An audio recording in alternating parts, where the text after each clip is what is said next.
pa seveda punce ne bi bile punce, če ne bi takoj vprašale, ali je možno darilo za 8. marec podariti svojemu dragemu.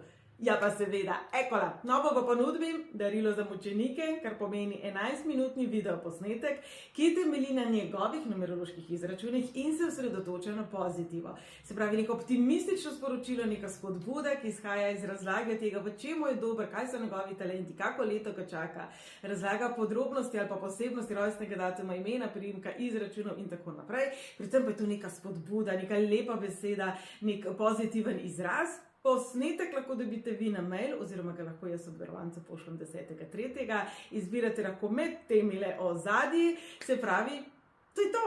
Moram reči, sem pa ful vesela, da je ideja padla na plodna tla, ful sem vesela, da tako dobimo od vas kakšen feedback pa predlog, ker meni to pove, da potem skupaj ustvarjamo naprej. A ni to pa?